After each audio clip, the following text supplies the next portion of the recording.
What's up, guys? Welcome back to another episode of the podcast. Meh. Oh, I should hit. Thank you. We're doing an activity today. Someone's gonna have headphones on. Another person is gonna try to say something that they have to guess. Right? Are you telling us what we're saying?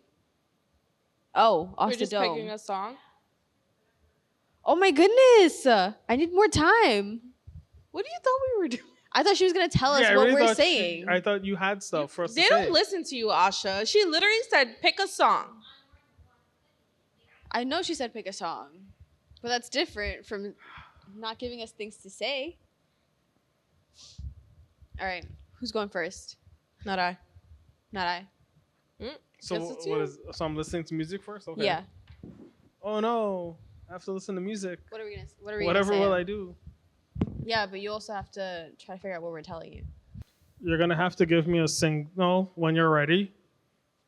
Why do you sound like that? I honestly can't hear myself right now. Are you kidding? Can you zoom in, Asha? Asha, zoom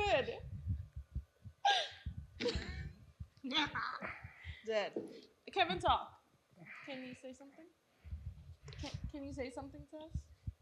Can you tell us? He can't Read hear. your lips. Yeah, but what if he thinks that's a thing? That's so smart. Anyway, all right, ready? Today at work, my coworker said I looked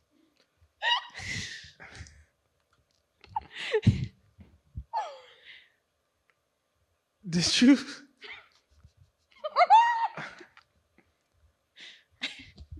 My coworker is dead. No. My coworker said One more time. my coworker said My coworker is. My coworker left. My coworker is lazy. How did my mouth make those motions? Are you trying to Said. give me? Okay, keep going. Said that I looked like. I feel like you changed it now. No, I moved on. I thought it was just one sentence. It is. Wait, how did I know that you said you moved on, but I can't figure out the actual sentence? Wait. Okay. Okay. My coworker My coworker. said My coworker said that I looked like that I look like. Like, why is he screaming right the now? shrunken heads in Beetlejuice. That is mean. My coworker said I look like Shrek. That's what I got. The shrunken head. My coworker said I look like The the. shrunken. I have no clue what that word is. My coworker said I look like the Shrunken. truck. Shrunk. Shrunk. Like I shrunk. Like the shrunken. Pumpkin. This doesn't help. This does not help. Okay. My coworker said My coworker said that I look like I shrunk. that I look like the shrunken. My coworker said that I look like I'm shrinking. My head. My, Wait, hold on. I feel like the song's about to end.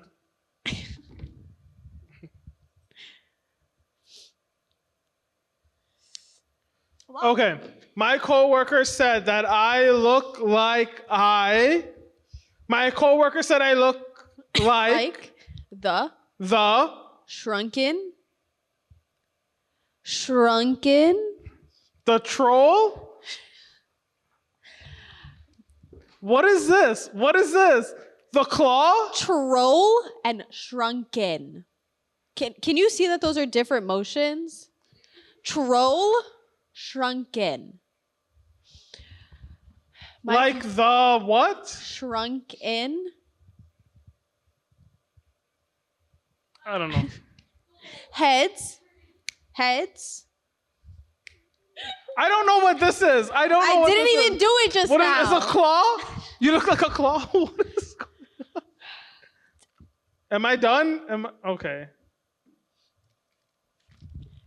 My coworker said that I look like the shrunken heads in Beetlejuice. Was that Norman? No. I'll fight her right now. If I was really actually thought offended, this was I like a wouldn't. I wouldn't. 3-word thing. Not. This is what happens when you leave me to my own devices. I just went with the first thing that came to mind that happened today. My coworker did say that I looked like that I was going to be the shrunken heads in Beetlejuice. She said my head looked like it was getting smaller. We do have a small head. I do already have Yeah. a small head, yeah. Yeah. All right, who's next? Not I. We all have to do it, or just Yes, like we're two? all doing it. Does the census have to be that long? I thought it was gonna be shorter than that. Like, yeah, like shrunken, Also, Duncan, Kevin, Huh? shrunken. Okay. Now you're adding in the shoulders. I Before did that. It was this. It started as It was that, this. and then it evolved It to was that. this. I just thought. When you watch it back to edit that, you'll see the whole shoulders was in. Yep. All right. That wasn't filtered. Whatever was on the story. You saw that face? Harry. No one can hear you. Harry then did something that was both very brave First of and all, that's very way too stupid. fast. Harry did something that was very brave and very stupid. Whoa! No. No? That was How pretty did she get close. that so quick? I can hear the music coming out of the headphones. Maybe I'm just a good lip reader. The volume difference just Wait, now. hold on. Did I get it right? Yeah. Oh, so what's the problem? Why was that so easy for you? Okay, let's do another round. Pick a different song. You want to pick my song? I can't wait I can't wait to try to try. the next opener. I can't wait to try The next the next opener. opener. That's 2 for 2. All right. She's better at reading lips than I am then. Look at you go. Again? No. Oh, wow. Who's go? Oh, me? Are we ready?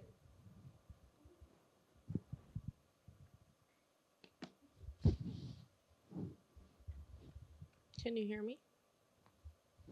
Shelly. Jelly. Shelly. Shelly Sells. says. Sells. Is it Sally sells seashells by the seashore? No. I hear the music. You can hear the music? That's a problem. Is it too loud? Okay. Is it Shelly too loud? sells Pine Tart pine tart at at Little Guyana. Little Guyana. Shelly sells pine tart at Little Guyana. the canal. That was close. That was really close. Little Guyana. Little Guyana. Bake. But Bake. Bake. Bill Bake. baked Bake. bank Bake. But Bake. bake. I said bake. we said baked with a D. There's no D. Bake shop. Store. Store. Store. Shelly sells pine tart at Little Guyana Bake Store. Mm-hmm. You want to go? Very good. Oh.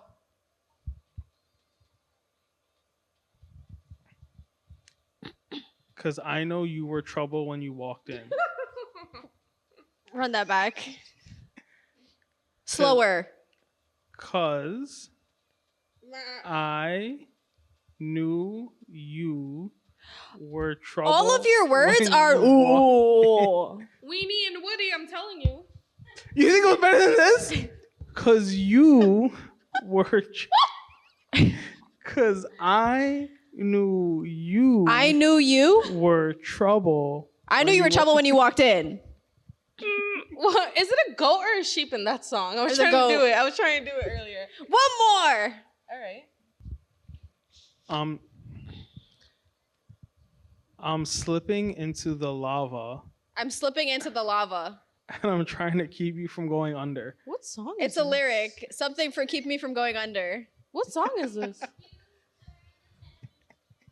Oh. Of course it's You a got- joke. Does that count? though. How loud was I speaking? Not that bad. Nice. I'm slipping into lava, and I'm trying to keep you from going under. Trying to keep you from going under. All right. Nice. Fun times. Did he go twice?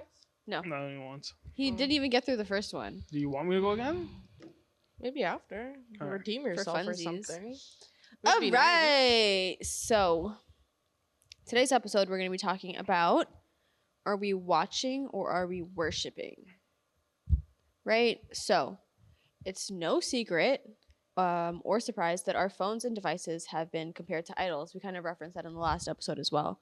And so, excuse me. Since the existence of technology, it's kind of proven to be a distraction just as much as it could be an assistant, right? It can distract you as much as it can help you. It's just like we talked about in the last episode, it's up to how we decide to use it. But what does the Bible say about our phones? It doesn't say about the phones. Yep. Yeah, I'm gonna go with that. It doesn't mention. Yeah, phone. so obviously there's nowhere in the Bible where it says, oh, don't be on your phone for exorbitant amount of times, right?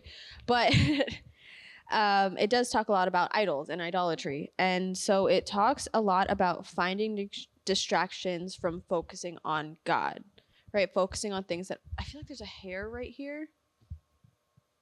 Did you just get it? I You don't grabbed know. something. Oh, there's nothing. Okay.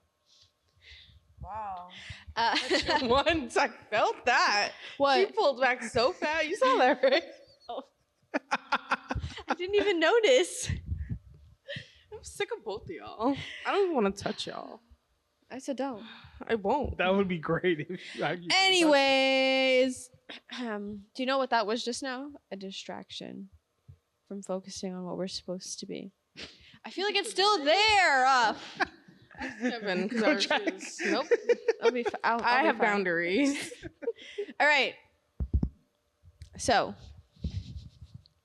the Bible talks a lot about finding distractions from focusing on God or focusing on things that occupy our time and our mind, but are not necessarily productive to building our lives or relationship with God. Right. Right? So, if we were to take an inventory of the amount of time that we spend with God versus mindlessly scrolling, playing, or just like, excuse me, or streaming on our devices, would you notice a pattern? Say that back again. If you were to take inventory of the amount of time that you spent with God versus the amount of time you spent on your devices, like mindlessly scrolling, playing games, streaming things, would you notice a pattern? Probably. I guess. Like, would there be days where you spend more time on like your Bible app versus like any other app? Like, would you see a spike in usage of the apps? Because I know for a lot of people, their Bible app gets more use when they're in church, right? And so a lot of times that'll be the pattern. Like, oh, I notice I use this more on these days, right? Or I'll stream more on Saturdays, for example. I mean, there'll definitely be a pattern. For me, I actually try to not use my Bible app because, especially in the morning, I have work emails and all kinds of messages. I'll see that and I will get distracted. So I actually try to not. I'll use actual Bible. So my Bible app probably has like the least amount of usage. I probably only use it on a Sunday or like when we're doing stuff like this because I don't feel like bringing a book with me. But I would say to your question, yeah, there'd definitely be a pattern because I think outside of the Bible app or other Bible apps, because there are a few other ones that no one really talks about anymore, there are very few apps that are actually designed to bring you closer to God. like inherent, like that's their purpose. Yeah. I mean, like technically, if you work your TikTok or Instagram algorithm, Or like your yeah, YouTube and stuff. you can make it so that like you're seeing mostly faith-based things, but typically that portion of social media or YouTube or anything tends to be a very small portion compared to anything else that's trending on the internet. So I think for the most part, my pattern would probably be things that I don't want to say take me away from God, but probably don't build my relationship with God. Especially if you're talking about like the mindless scrolling, because half the time I'm scrolling stuff I don't even remember what I'm watching at that point. For me, it's kind of the same, but at night I'll use my actual Bible because the endless scrolling will be for hours. Yeah. So if I put my phone on charge or just like on the nightstand and I read my Bible, I'll end up falling asleep. But during the day, I kind of do use my Bible app more between my social media accounts if I'm like doing something for checking a scripture, trying to read, catch up on my like 1-year plan or things like that. And then I have an actual account that's like Christian based. So like my algorithm will only be about like faith-based things. And then I have another account for it's a mashup of things. So I kind of like know, okay, well, when I'm on this account, I'll be fine. So it's kind of the same. Okay. So we also talked about this in the other episode before in Romans 12, 1 and 2. I'll recap. Excuse me. I'll read it again. So it says, "Therefore I urge you, brothers and sisters, in view of God's mercy, to offer your bodies as a living sacrifice, holy and pleasing to God. This is your true and proper worship. Do not conform to the pattern of this world, but be transformed by the renewing of your mind. Then you'll be able to test and approve what God's will is, his good, pleasing, and perfect will." We're going to break it down again. So, starts off with talking about, verse 2, actually. We're not going to break it down. We're just going to get into it. Change my mind. So, it talks about not conforming to the pattern of... Nice.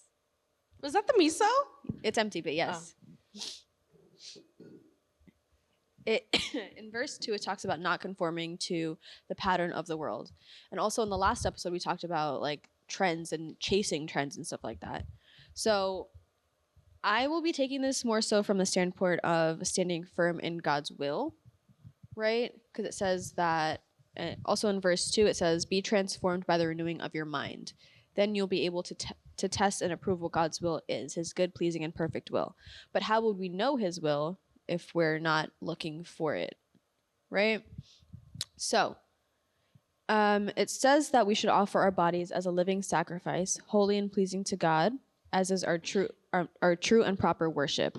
But how can we live a life of worship if we're constantly scrolling and streaming on our devices? Or can we? You can. Would you like to elaborate? Yes. Can you live a life of worship if you're constantly scrolling and streaming? Yes. It's a balance, right?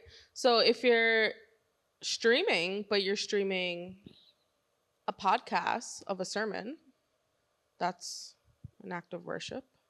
If you are listening to music, like worship music, and you're worshiping through that, that's an act of worship. If you are like using your Bible app to read,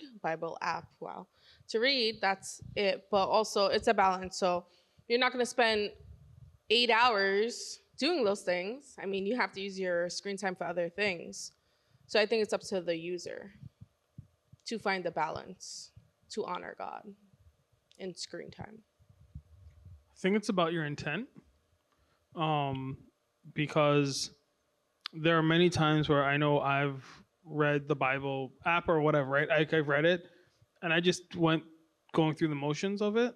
So to me, it really meant nothing, right? Because there was nothing to it. I took nothing away from it.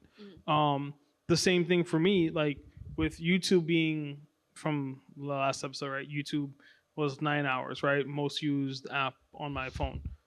But that's because when I'm at work, I have stuff just playing in the background, right? So even to that, like you can have worship music playing, right? And yeah, that's great if you have it playing in the background, right? I guess you can say it's better than maybe a secular song or something, but having something playing in the background versus actually worshiping God with that song, I think are two different things. So I think when it comes to our devices, it's about the intent in which we're using it. Because I think if the intent is to glorify God, right, at all times, which is I think what as believers it should be, it becomes something where, okay, you know what, I'm not necessarily streaming something that is explicitly like God, right? Like I'm not using my Bible app, but it doesn't mean that I'm dishonoring God, Yep. right? Because I know a ton of people that may be using like their Kindle app, right? And they're just reading a book and things like that. So I think it really goes to the intent in which you pick up and use your phone. Yeah, I think yeah, so the devices can be productive in spreading and educating ourselves on the gospel, but to go back to what you were saying, like how often are we using it for that purpose, right? So how much time are we using with it's just playing stuff in the background versus me actively participating in what's on my screen and what's on my phone? I think that also comes down excuse me, down to like you were saying, your intent behind it. So even in the biblical days, there were always some type of form of distraction, right? There was always something or some way that you could occupy your time. It just goes to prove that I feel like it just proves more so that the Bible is timeless. It's one of those things where it was applicable then, it was applicable further into the future, but still past for us, and it's still applicable now.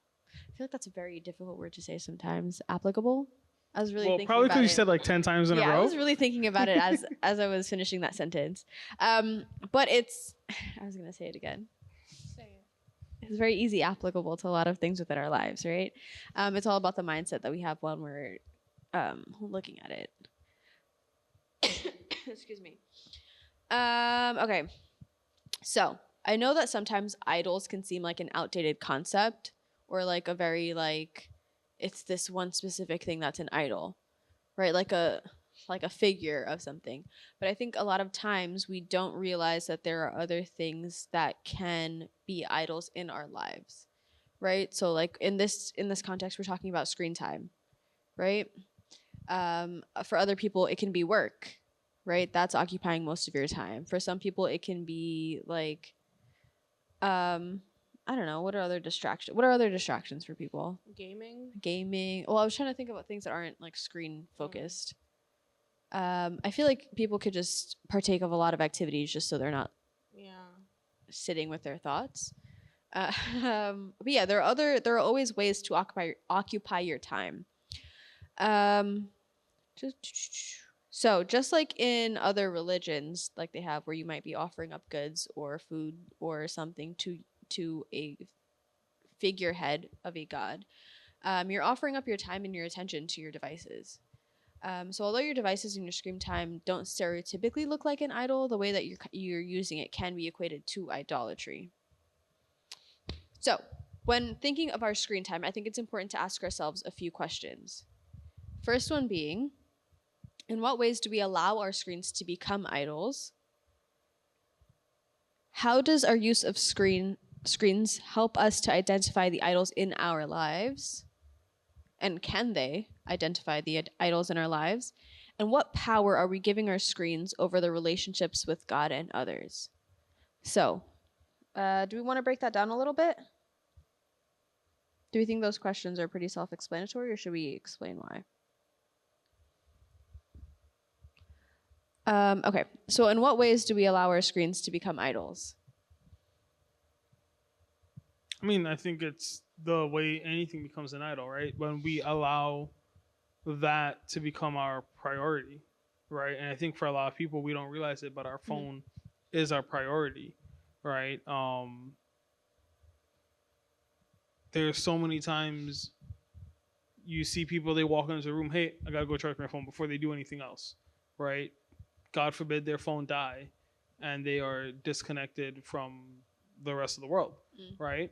And I remember I feel like that happened even the last time we had Pursuit, right? Like some people came in, oh, gotta go check your phone, right? It's like, okay, like what is, like how does that? It's not like you Yeah. have they don't even have the Bible app on their phone, so it's not like you're charging. Oh well, if I don't charge, I don't have my Bible, Yeah. you know. And nope, you're charging it so that you can talk to whoever or whatever the case may Or be. do whatever. Yeah. Yeah. So I think that's when it becomes such a thing of we're almost fixated on it, that it consumes all of our time and energy.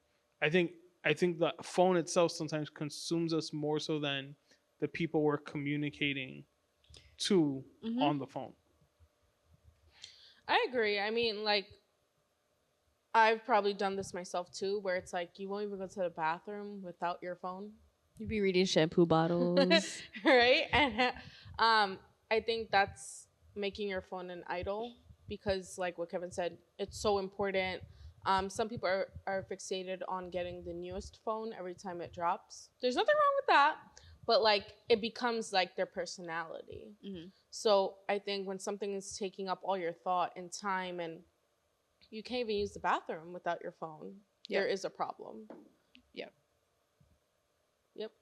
Oh, I thought, okay. I thought there was going to be more. So how does our use of screens help us to identify the idols in our lives? Or can it identify the idols within our lives? I mean, going just beyond the phone being an idol, I think the things that we are consuming ourselves with on our phone may often point to what it is that we would be an idol, right? Yeah, like specifically. Yeah, you know, like if you're I don't know, if you're always looking up videos of like a specific thing, right? And not even something that's like necessarily bad, right? But if like as soon as you open your phone, it's like, all right, I gotta I'm looking up this and I'm spending, right? I think that kind of it shows where your mind's at to a degree, right? Well, you know, I'm consumed with X, Y, and Z, and that's what I'm trying to find or fill my time with. Yeah. I think hindsight is 2020, right? That's the saying. So a lot of times when you look back on things, you realize that I actually spent a lot more, a lot more time doing this than I should have and stuff like that. Last question for this section. What power are we giving our screens over our relationships with God and others? So like you had mentioned before, a lot of times when some of the youths come in, right, their first priority is, all right, I gotta go charge my phone, even though they're walking into a room of all of their, like, not all of their friends, but a lot of their friends, right, and their peers. So yeah, what power are we giving our screens over our relationships? I think sometimes, I think for me, sometimes someone will be talking to me and I'm like listening, but I'm not because I'm scrolling on my phone. And then, that's a power because this person wants to talk to me. They want my attention and I cannot give it.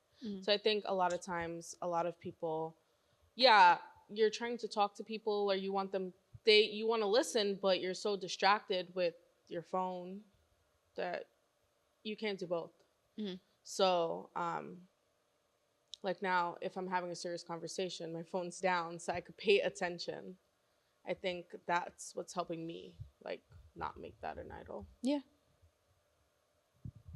Yeah, no, I definitely agree. I know there was one time I think I was out with my friend and his wife, and he was driving. I'm in like the back of the car, and I think like there was like a lull in the conversation, so I just took out my phone and started scrolling on like TikTok or something.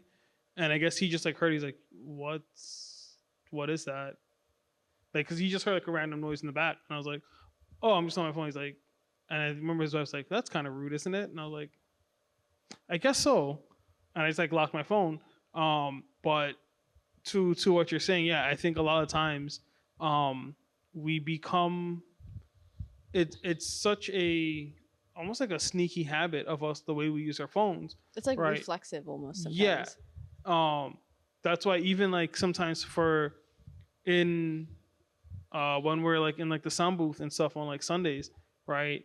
One of the big things, even for me, even though I'm telling people don't use their phones, when I'm not doing anything, I'm so used to pulling out my phone and someone just going through it, I will do that and I have to catch myself and just lock my phone, put it back in my pocket and things like that.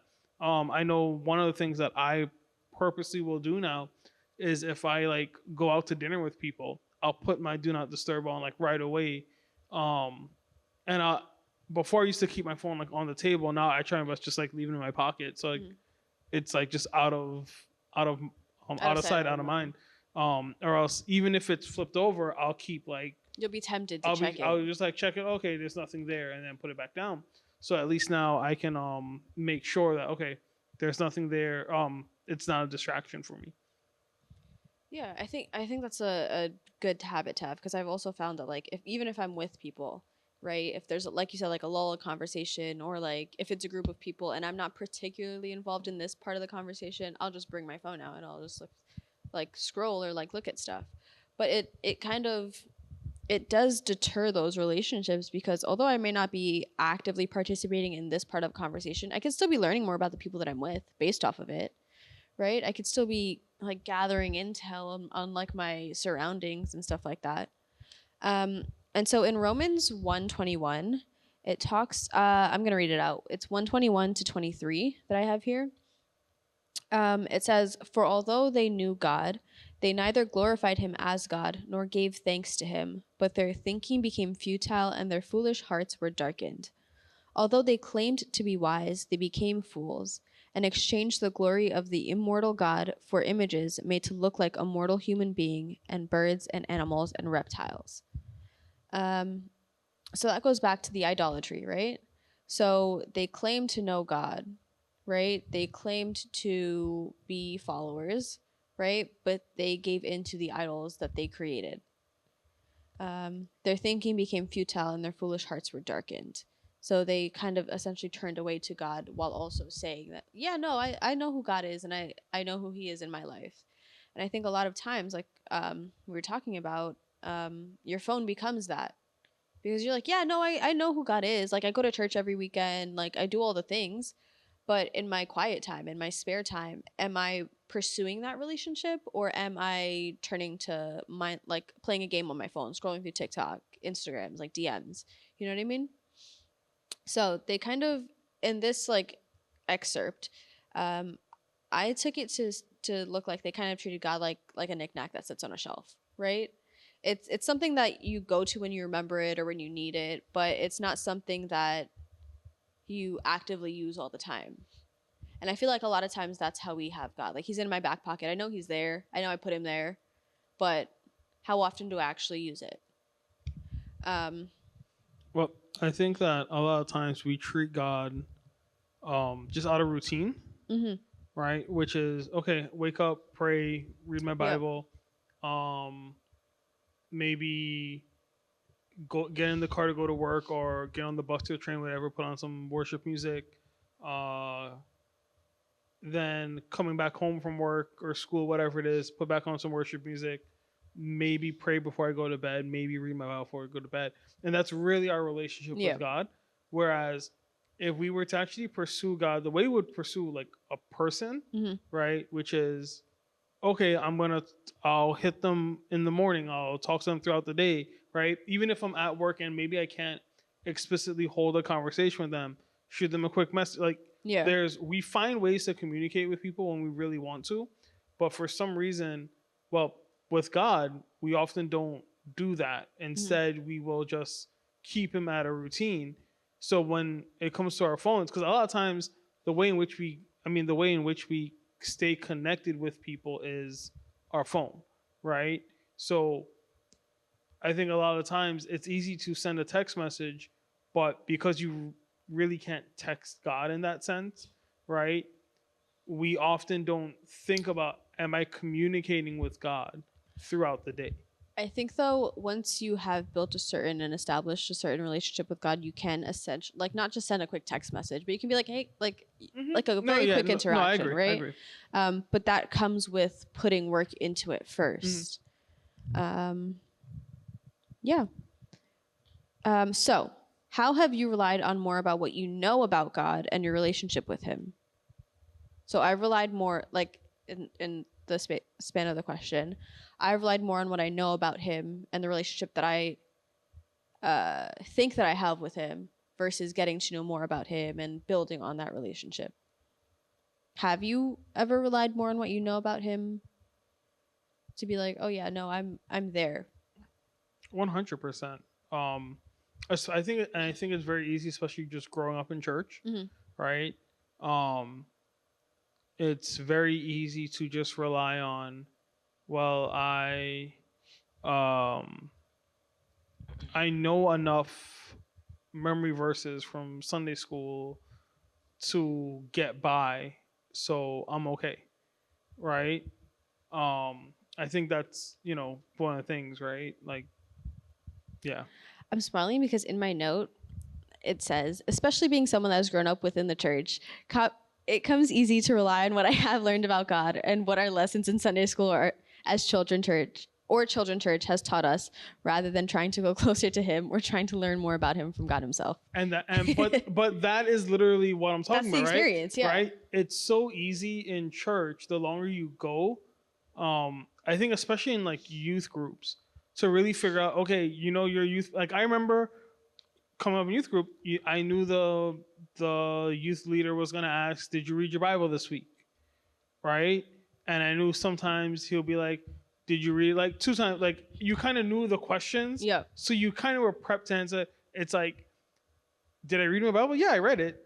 Do I remember what I read? Yeah, No, did I retain it? I don't remember. I read enough to say that I read it. Yeah, and I'm not lying, right? Did I pray? Yeah. Did I have a meaningful conversation with God? Right. Not really. I just listed off things I need, the same things every Like, day. thank you for waking me up today. Right. Like, right. It was the simplest, shallowest conversation you can have with a person. Right. Mhm. That's what I did. But I can stand before God in the youth group and be like, oh no, I read my Bible and I prayed this week, right? And a bunch of other people didn't, Mhm. right? So now I look more holier than yeah. thou, right? So I think it's really easy growing up in church to fall into that trap. Yeah. I agree. I mean, especially like in your teenage years in the youth group, it's just like, yeah, did I read my Bible like before I walked in? Because I know someone's gonna ask me, yeah. But then it comes to a point where it's like that's not enough, and you realize that while being in church, you come to a point by yourself and you're just like, yeah, that's not enough. I can't rely on what I already know or what I think I know. And also, it's like if I'm reading it just to say that I've read it, am I really gaining anything from it, right? Or am I just wasting my time just so I can say that I did something? Yeah, that's like hitting up a friend and say, "Hey," and then you just don't respond when they respond. But I reached out every day. It's like, no. What's the basis out of this? Like, why are we doing this? You learn nothing. Mm-hmm. So when I was like in Sunday school, I don't know what they would do now, but we used to get like those I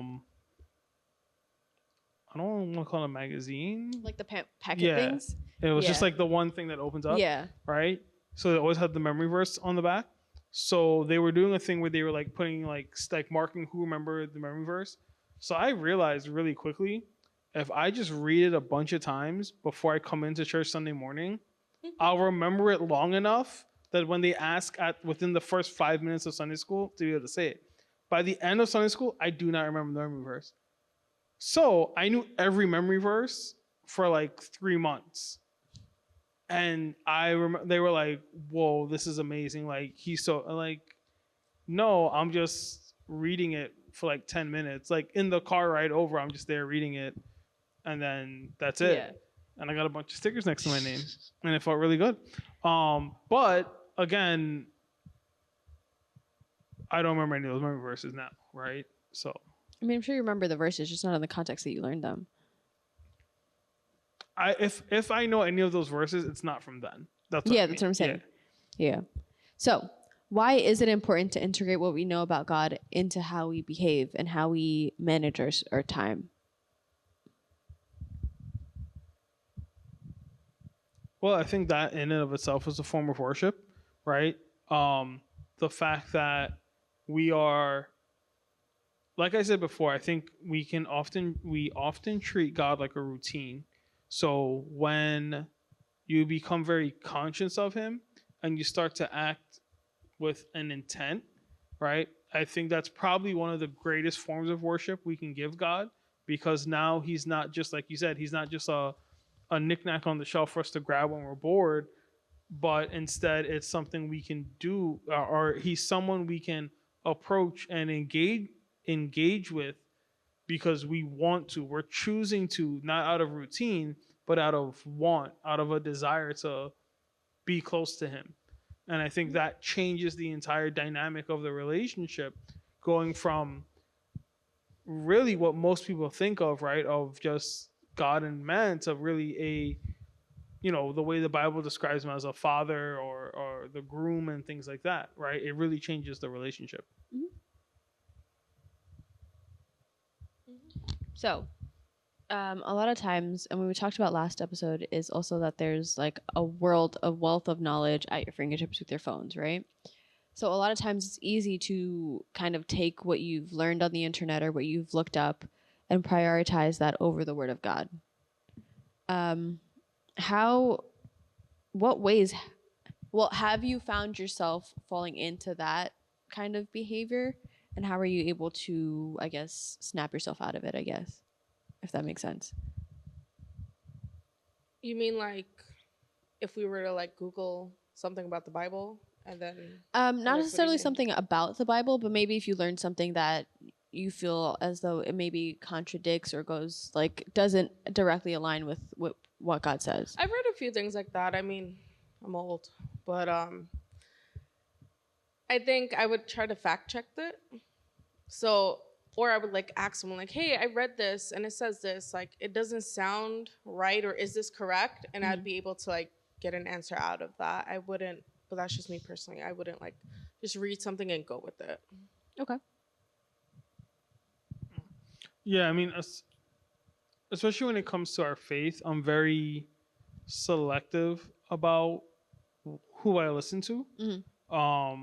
That's why, like, there's like one person, I don't remember his name, but one of the meme pages, I just remember it's a guy, and even if we like send it in the group chat, like I won't even look at it because I'm like, I just like, he said something and I was like, his theology was just like so way off. Like, I don't want to listen to anything else he has to say, right? Because every once in a while he'll try to do like a really serious post, and I'm like, you're so way off on what you believe, right? Like, your jokes are funny about like church because you go to church long enough, you find all the funny jokes, but beyond that, I'm like, I don't need you preaching to me or anything like that. So I try to be careful, and to that degree, even like certain like pastors, like I've just unfollowed, right? Because I'm like, all right, I don't really think that what you're preaching and what we preach here at the church really line up necessarily. So maybe I don't need to follow you. I mean, things like that. Yeah, I think there's a lot of that that I've been doing. Just like, hey, when it comes to like jokes or like the memes and stuff, that's whatever. I don't really care about that. But when it comes to the serious stuff and like building my faith with God, are you helping me or not, right? And I don't have a problem with my faith being questioned, right? Because that's, I think to some degree that helps kind of grow your relationship to a degree.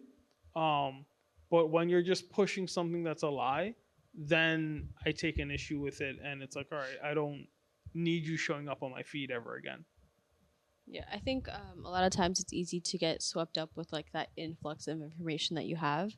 But like, especially with like, pop culture and trends and like everyone having opinions on everything. But when it comes to reacting to things or forming an opinion on them, I think we should always take a look at what God's saying about it, right? Because like we said in the last or was it this episode? It's this episode. The word, like the Bible, is still going to be applied in a lot of things that happen, in most of the things that happen now, right? It's in a different.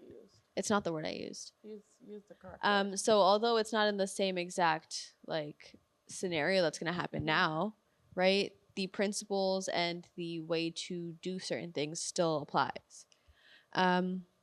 So, closing question. Why are we better off looking to God for fulfillment rather than the scrolls?